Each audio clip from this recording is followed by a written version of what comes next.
Hello aspirants, date இன்னைக்கு 1 ஜூலை 2021. இன்னையோட current affairs நம்ம பார்ப்போம். First article unmanned aerial vehicle பற்றி, அதாவது ட்ரோன்னு சொல்லுவாங்க. இதை வந்து ஹியூமன் பைலட் இல்லாமல் ரிமோட்டாக கண்ட்ரோல் பண்ணப்படுற ஒரு ட்ரோன்.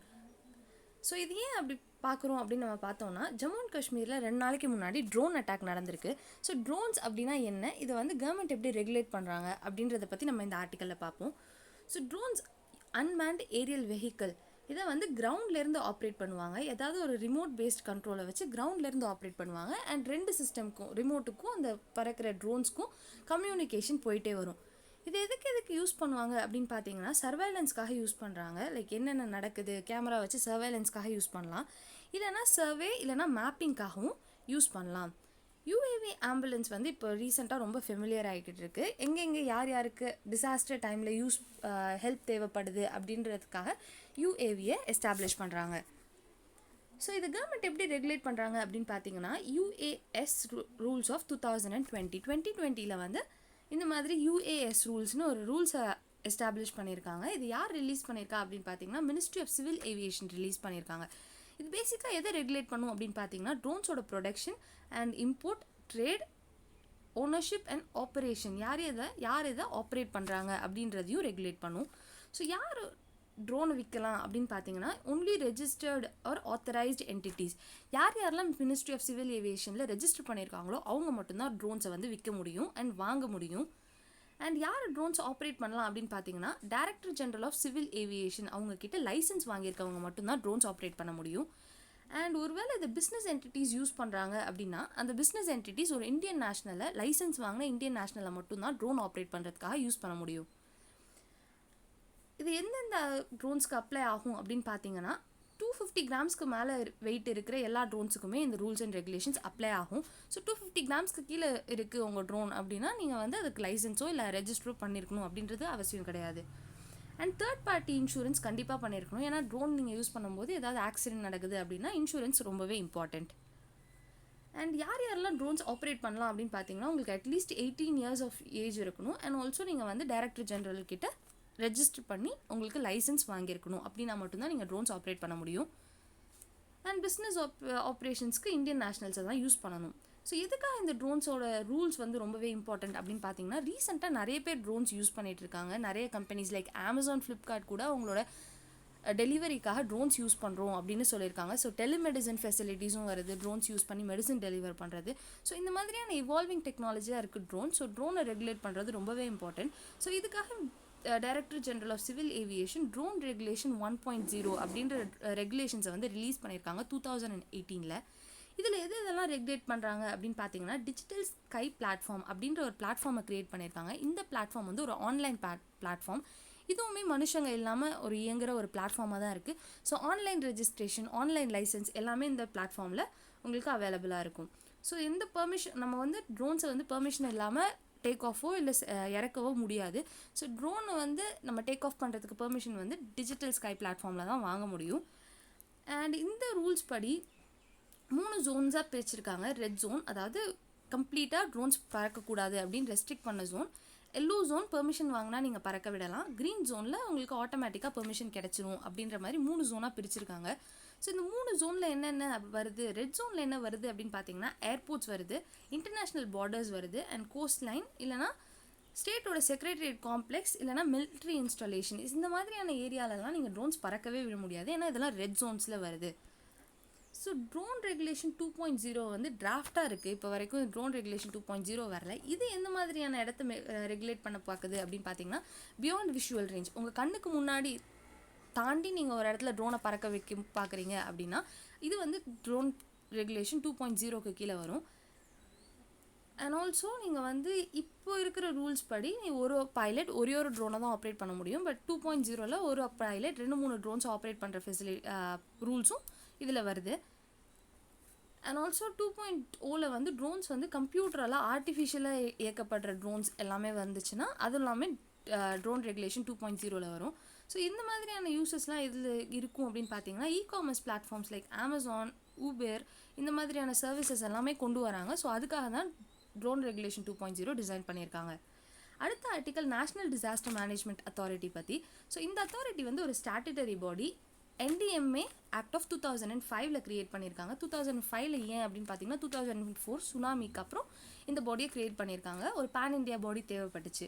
அண்ட் இதோட சேர்பர்சன் யாருன்னு பார்த்தீங்கன்னா பிரைம் மினிஸ்டர். அண்ட் இது பிரைம் மினிஸ்டர் இல்லாமல் ஒரு 9 மெம்பர்ஸ் இருப்பாங்க. அதில் ஒருத்தர் வைஸ் சேர்பர்சனாக இருப்பார். இதோட ஃபங்க்ஷன்ஸ் என்ன அப்படின்னு பார்த்தீங்கன்னா நேஷனல் டிசாஸ்டர் பிளானை வந்து அப்ரூவ் பண்ணுறது தான் இவங்களோட major function. And also disaster management எப்படி பண்ணுறது அப்படின்றதுக்கான ஒரு பாலிசி கைட்லைன்ஸை க்ரியேட் பண்ணுறதும் இந்த பாடி தான். ஸோ வேரியஸ் மினிஸ்ட்ரிஸ் அண்ட் டிபார்ட்மெண்ட்ஸ்க்கு டிசாஸ்டர் ரிலேட்டடான அட்வைஸ் அண்ட் பாலிசி கைட்லைன்ஸ் கொடுக்குறதும் NDMAவோட major duty. And also state அத்தாரிட்டிஸை கைட் பண்ணுறதும் இவங்க தான். அண்ட் ஆல்சோ ஒரு இன்டெகிரேட்டட் பிளான், ஒரு டிசாஸ்டர் வந்துச்சு அதை மிட்டிகேட் பண்ணணும் அப்படின்னா அதுக்கு ஒரு இன்டெகிரேட்டடாக ஹாலிஸ்டிக்காக ஒரு பிளான் க்ரியேட் பண்ணுறது NDMA. And also disaster management plan and பாலிசியை கோஆர்டினேட் பண்ணுற ஒரு பாயிண்ட்டாகவும் NDMA தான் இருப்பாங்க. அண்ட் இன்டர்நேஷ்னல் லெவலில் டிசாஸ்டர்ஸ் பற்றின ஏதாவது ஒரு ஃப்ரேம் ஒர்க் வந்துச்சு, லைக் சாண்டாய் ஃப்ரேம் ஒர்க், இந்த மாதிரியான ஃப்ரேம் ஒர்க்ஸ் எல்லாம் இந்தியாவில் அப்ளை பண்ணுறதுக்கான ஒரு பாயிண்ட்டாகவும் NDMA இருக்காங்க. And also national institute of disaster management அது எப்படி செயல்படணும் அண்ட் அங்கே இருக்க கரிக்குலமை டிசைன் பண்ணுறதும் NDMA. அண்ட் இந்தியாவில் institutional framework for disaster management அப்படின்ற ஒரு ஃப்ரேம் ஒர்க் இருக்குது. இதையுமே டிசாஸ்டர் மேனேஜ்மெண்ட் ஆக்ட் ஆஃப் 2005 கீழே தான் க்ரியேட் பண்ணியிருக்காங்க. அண்ட் ஆல்சோ இந்தியா வந்து ஒரு ஃபெட்ரல் பாலிட்டி, அதனால் ஒரு டிசாஸ்டர் மேனேஜ்மெண்ட் அப்படின்னா இதோட பாலிசி க்ரியேட் பண்ணுறது சென்ட்ரல் கவர்மெண்ட்டாக இருந்தாலும் இதை இம்ப்ளிமெண்ட் பண்ணுற பாயிண்ட்டாக வந்து ஸ்டேட் கவர்மெண்ட்ஸ் தான் இருக்காங்க. ஸோ வந்து ஸ்டேட் கவர்மெண்ட்டும் சென்ட்ரல் கவர்மெண்ட்டும் சேர்ந்து செயல்பட்டால் தான் ஒரு எஃபெக்டிவான பாலிசி அண்ட் இம்ப்ளிமெண்டேஷன் பாயிண்ட்டாக வந்து நம்ம இருக்க முடியும். அடுத்த article Indian digital ecosystem of agriculture. அதாவது அக்ரிகல்ச்சரில் டிஜிட்டல் டெக்னாலஜியை இன்ஃப்யூஸ் பண்ணுறதுக்காக ஒரு பாலிசியை டிராஃப்ட் பண்ணியிருக்காங்க. இது வந்து ஒரு டிராஃப்டாக பீப்புள் முன்னாடி வைக்கப்பட்டிருக்கு. இது வந்து அக்ரிகல்ச்சர் எக்ஸ்பர்ட்ஸாக இருக்கட்டும், இல்லை IT எக்ஸ்பர்ட்ஸாக இருக்கட்டும், இல்லைனா ஜென்ரல் பப்ளிக் அவங்களோட ஒப்பீனியனை நம்ம ஷேர் பண்ணலாம். ஸோ பேசிக்காக இதில் என்ன இருக்குது, இதோட அப்ஜெக்டிவ் என்ன அப்படின்னு பார்த்தீங்கன்னா அக்ரிகல்ச்சருக்கு டெக்னாலஜியோட பெனிஃபிட்ஸ் வந்து போய் சேரணும் அப்படின்றது தான் இதோட மேஜர் அப்ஜெக்டிவ். லைக் இதை யார் ரிலீஸ் பண்ணியிருக்கா அப்படின்னு பார்த்தீங்கன்னா ministry of agriculture sir Tomar அப்படின்றவங்க தான் இதை ரிலீஸ் பண்ணியிருக்காங்க. ஸோ வந்து பேசிக்காக இதுக்கு வந்து ஒரு டைம் ஃப்ரேம் கொடுத்துருக்காங்க. இந்த டைமுக்குள்ளே நம்மளோட ஒப்பீனியனை நம்ம ஷேர் பண்ணலாம். ஸோ அக்ரிகல்ச்சரை கம்ப்ளீட்டாக டிஜிட்டலைஸ் ஆக்கிறதுக்கான அப்ஜெக்டிவோட இந்த பாலிசி வந்து க்ரியேட் பண்ணப்பட்டிருக்கு. ஸோ டிஜிட்டைசேஷனோட ரெக்குவயர்மெண்ட் ஏன் அப்படின்னு பார்த்தீங்கன்னா எல்லா செக்டர்லேயுமே மேஜராக டிஜிட்டைசேஷன் வந்துருச்சு. அண்ட் ரூரல் எக்கனாமியில் இப்போ ஆல்மோஸ்ட் எல்லா டிஜிட்டல் ஃபெசிலிட்டிஸுமே அவைலபிளாக இருக்குது. ஸோ இந்த பெனிஃபிட்ஸ் எல்லாமே ஃபார்மர்ஸ் வரைக்கும் கிடைக்கணும் அப்படின்றது தான் இதோட கோல். ஸோ இதில் என்னென்ன பண்ணுவாங்க அப்படின்னு பார்த்தீங்கன்னா ஒரு கம்ப்ளீட்டான ஒரு டேட்டா பேஸ் க்ரியேட் பண்ணுவாங்க. யார் யார்கிட்ட லேண்ட் இருக்குது, யார் யார் எவ்வளோ லேண்ட் வச்சுருக்காங்க, அண்ட் ஒரு ஃபார்மர்ஸ்க்கும் ஐடென்டி கார்ட்ஸ் ப்ரொவைட் பண்ணப்படும். அண்ட் அவங்களோட லேண்ட் ஹோல்டிங்ஸ் அண்ட் அவங்களோட ப்ரொடக்டிவிட்டி எவ்வளோ அப்படின்றத ட்ரேஸ் பண்ணுறதுக்கு ஈஸியாக இருக்கும். அண்ட் ஆல்சோ இந்த டேட்டா பேஸை எதுக்கு யூஸ் பண்ணுவாங்க அப்படின்னு பார்த்தீங்கன்னா பிரதான் மந்திரி கிசான் ஸ்கீம்னு இருக்குது. இதில் வந்து இன்சென்டிவ் ஸ்கீம் வருஷத்துக்கு 6,000 பே பண்ணுவாங்க government. And soil health card, ஒரு சாயிலோட ஹெல்த்தை வந்து நம்ம 3 வருஷத்துக்கு ஒரு தடவை நம்ம டெஸ்ட் பண்ணிக்கலாம். And also crop insurance scheme, இந்த மாதிரியான ஸ்கீமை வந்து இன்டெகிரேட் பண்ணி ஒரு ஃபார்மருக்கு எஃபெக்டிவாக கொண்டு போய் சேர்க்கணும் அப்படின்றதுக்காக தான் இந்த டிஜிட்டைசேஷன் கொண்டு வந்திருக்காங்க. அண்ட் இது மூலமாக என்ன நடக்கும் அப்படின்னு பார்த்தீங்கன்னா ஒரு ஃபார்மருக்கு தேவையான எல்லா இன்ஃபர்மேஷனும் ஒரே போர்ட்டலில் ஹாலிஸ்டிக்காக கிடைக்கும். அண்ட் இது வரைக்கும் அவர் எவ்வளோ ஃபர்டிலைசர்ஸ் யூஸ் பண்ணியிருக்காரு, அண்ட் அந்த சாயிலோட ஹெல்த் எப்படி இருக்குது, அந்த சாயிலில் என்னென்ன க்ராப்ஸ் போடலான்ற பேசிக் இன்ஃபர்மேஷன்ஸ் வரைக்கும் எல்லாமே அந்த ஃபார்மர்ஸ்க்கு டேரெக்டாக போய் ரீச் ஆகும் இந்த மாதிரியான ஒரு ஈகோசிஸ்டம் க்ரியேட் பண்ணுறதுனால. ஸோ இதனால் அல்டிமேட் கோலாக என்ன நடக்கும் அப்படின்னு பார்த்தீங்கன்னா ஃபார்மர்ஸோட ப்ரொடக்டிவிட்டி ரொம்பவே இம்ப்ரூவ் ஆகும். அண்ட் ஆல்சோ ஃபார்மர்ஸோட இன்கம் டபுள் ஆகும். So doubling farmers income by 2024 அப்படின்ற கவர்மெண்ட்டோட கோலையும் நம்மளால் அச்சீவ் பண்ண முடியும். அண்ட் மான்சூன் நம்ம இந்தியாவில் வந்து பேசிக்காக அக்ரிகல்ச்சர் மான்சூனை டிபெண்ட் பண்ணி தான் இருக்குது. ஸோ மான்சூன் எப்போ ரீச் ஆகும், தண்ணி எப்போ நம்ம உங்களோட லேண்ட் வரைக்கும் ரீச் ஆகும், அண்ட் டெம்பரேச்சர் எப்படி இருக்குது, கிளைமேட் எப்படி இருக்குது, இப்படின்ற பேசிக்கான இன்ஃபர்மேஷன்ஸும் ஃபார்மர்ஸ் வரைக்கும் கொண்டு போய் சேர்க்கலாம். அடுத்த ஆர்டிக்கல் கரண்ட் அக்கௌண்ட் டெஃபிசிட் பற்றி. கரண்ட் அக்கௌண்ட் அப்படின்னா என்னன்னு பார்த்தீங்கன்னா பேலன்ஸ் ஆஃப் பேமெண்ட்னு ஒரு கான்செப்ட் இருக்குது. பேலன்ஸ் ஆஃப் பேமெண்ட் எந்தெந்த குட்ஸ்லாம் வந்து இந்தியாவுக்குள்ளே வருது அண்ட் எந்தெந்த குட்ஸ்லாம் எக்ஸ்போர்ட் பண்ணுறாங்க, சர்வீஸ் என்ன உள்ளே வருது, சர்வீஸ் என்ன வெளியில் போகுது, இன்வெஸ்ட்மெண்ட் எவ்வளோ உள்ளே வருது, இன்வெஸ்ட்மெண்ட் எவ்வளோ வெளியில் போகுது அப்படின்றத வந்து கால்குலேட் பண்ணுறது தான் balance of payment. So balance of பேமெண்ட்டில் 2 அக்கௌண்ட் இருக்கும். ஒன்று கரண்ட் அக்கௌண்ட் இருக்கும், இன்னொன்று கேபிட்டல் அக்கௌண்ட் இருக்கும். கரண்ட் அக்கௌண்ட்டில் என்னென்ன இருக்கும் அப்படின்னு பார்த்தீங்கன்னா ப்ராடாக குட்ஸ் அண்ட் சர்வீசஸ் மட்டும்தான் கரண்ட் அக்கௌண்ட்டில் வரும். கேபிட்டல் அக்கௌண்ட்டில் இன்வெஸ்ட்மெண்ட்ஸ் அண்ட் அதர்ஸ் அப்படின்றது கேபிட்டல் அக்கௌண்ட்டில் வரும். ஸோ கரண்ட் அக்கௌண்ட்டில் என்னென்ன இருக்குது? ஸோ கரண்ட் அக்கௌண்ட் டெஃபிசிட் அப்படின்னா என்னன்னு பார்த்தீங்கன்னா, ஒரு இம்போர்ட் வந்து எக்ஸ்போர்ட்டை விட அதிகமாக இருந்துச்சுன்னா கரண்ட் அக்கௌண்ட் டெஃபிசிட் அப்படின்னு சொல்லுவோம். நம்ம வந்து இம்போர்ட் ஓவராக பண்ணுறோம், எக்ஸ்போர்ட் அது அளவுக்கு மேட்ச் பண்ணுறது இல்லை அப்படின்னா டெஃபிசிட்னு சொல்லுவோம். ஸோ கரண்ட் அக்கௌண்ட் டெஃபிசிட் பேசிக்காக வந்து ஒரு எக்கனாமிக்கு நல்லது கிடையாது. அண்ட் கரண்ட் அக்கௌண்ட்டில் என்னென்ன இருக்கும் அப்படின்னு பார்த்தீங்கன்னா, ட்ரேட் ஆஃப் குட்ஸ் இருக்கும் அண்ட் சர்வீசஸ் இருக்கும், ஏர்னிங்ஸ் நம்ம ஓவர்சி இன்வெஸ்ட்மெண்ட்லேருந்து எவ்வளோ ஏர்ன் பண்ணுறோன்றது இருக்கும், அண்ட் ஆல்சோ ரெமிட்டன்சஸ் இருக்கும். இதுதான் கரண்ட் அக்கௌண்ட்டில் இருக்கும்.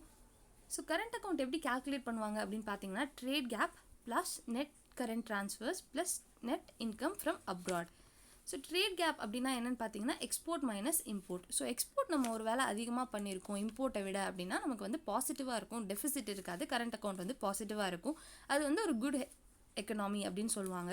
பட் ஆனால் கரண்ட் அக்கௌண்ட் டெஃபிசிட்டாக இருந்துச்சுன்னா அது எக்கனாமிக்கு குட் கிடையாது, நம்ம வந்து அன்காம்படிட்டிவாக இருக்கும் அப்படின்றது அதுலேருந்து அர்த்தம். அண்ட் ஆல்சோ கரண்ட் அக்கௌண்ட் டெஃபிசிட்டும் ஃபிஸ்கல் டெஃபிசிட்டும் சேர்ந்து இருந்துச்சு அப்படின்னா இது வந்து ட்வின் டெஃபிசிட் அப்படின்னு சொல்லுவாங்க. ஸோ ஃபிஸ்கல் டெஃபிசிட் அப்படின்னா என்னென்னு பார்த்தீங்கன்னா, பட்ஜெட் டெஃபிசிட்.